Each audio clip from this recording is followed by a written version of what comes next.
Down here. This is the world's first mass-produced cruise missile. German V-1 buzz bomb. This thing would fly 380 to 420 mile an hour, carry well over 1,000-pound warhead, and it made a buzzing sound. That's the reason the English called them buzz bombs. And they said when they were buzzing, you didn't worry about it. They're going to go over you. But if you heard it quit, now it's time to get nervous. This propeller, when someone broke the blade off, was programmed to spin so many times. And once it hit that number, lock the gyros, shut the engine off, it was over the target. And it would fall where it fell. Tens of thousands were killed by these in Belgium and England. This is the German. This worked so good that our Navy and Air Force used them after the war, called them loons. Alrighty. Okay. You folks can no longer say you've never seen a hydrogen bomb. There it is. B-61 Silver Bullet. That is a Genie air-to-air missile. They're both nuclear. Now you can kick this one all you want. The only thing that's going to happen is your toe's going to change shape and color and probably start hurting. It is not going to go off. It's inert, as is that one. But this has the explosive force of 340,000 tons of TNT. Now, do you recall about 7 years ago we dropped in Afghanistan the Moab bomb, mother of all bombs? Remember that big explosion? Or you remember the explosion in Beirut? You ever see the video of that? The massive explosion that was? Those were between 22 to 25,000 pounds of TNT. 340,000 tons of TNT. One of these would vaporize Canton or Akron. 2 or 3 of them might be, Los Angeles. But hey, that's what we have the megaton ones for. All right? And by the way, remember I told you when that F-86 was designed? 76. You take 60 off 76, you have 1916. There you go. Sopwith triplane, World War I. Again, imagine what your kids are going to see in your lifetime. All you got to do is keep breathing. Okay? They know who Snoopy is? No, I don't know who Snoopy is. He might. I don't know who Snoopy is anymore. So, this did fly. It was built by a guy in Akron. He followed the exact plans, used the material called for. I called a very late model Sopwith triplane. The only thing that he had to put modern on, because he couldn't get it, was the Irish linen, so he put modern silk on the wings. Otherwise, that is an exact copy. And he did fly it. The engine spins with the propeller. It's called a rotary engine. Put out 160 horsepower. Rotary engines do not have throttles. When they're running, they're wide open. Notice the brakes? There aren't any. So that engine's running wide open. So that's why you have one guy on one wing, one guy on another, and one guy back here holding it. When he's ready, they got him to aim the direction he's supposed to take off. Everybody get out of the way, and at 50 feet, he'd be in the air.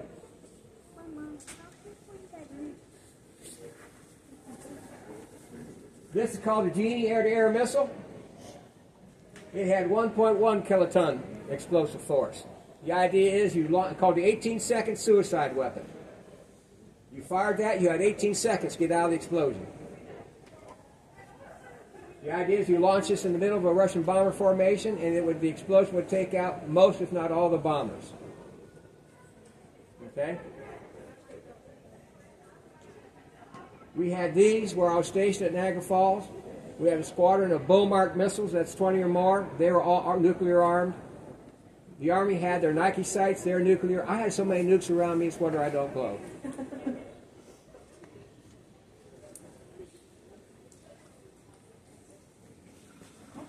This is a smart bomb. Camera in the nose, rocket in the rear. It's controllable. I watched one of these being launched. I watched the guy control it. He had a joystick, just like a computer game, and he had TV screen, and the target on a screen with the camera in the nose, and it's broadcasting to him, and he's guiding it, hit the target dead center, pow! The only problem was that operator was sitting in the nose of a German Heinkel 111 bomber. The Germans came up with the smart bomb too. They were so technologically ahead of everybody. They just did a lousy job of choosing their leader.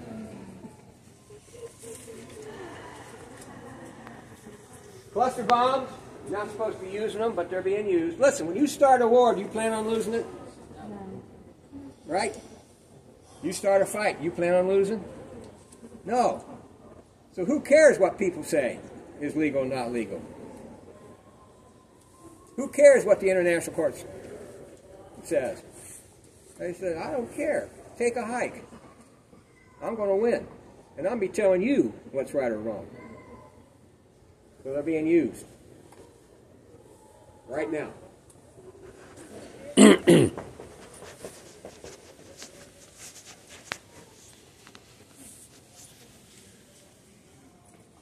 Couple rough Russian bombs. Now I was told if you got blue on it, it's inert. That one's got red on it. 250 kilograms. Now I did the math, got my phone out, because that's the only way I can do that kind of math. Now, he's equivalent to 550-pound bomb.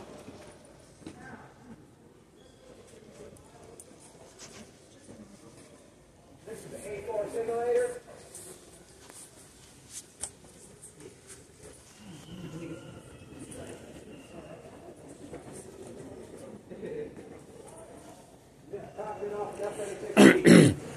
Now this F-86B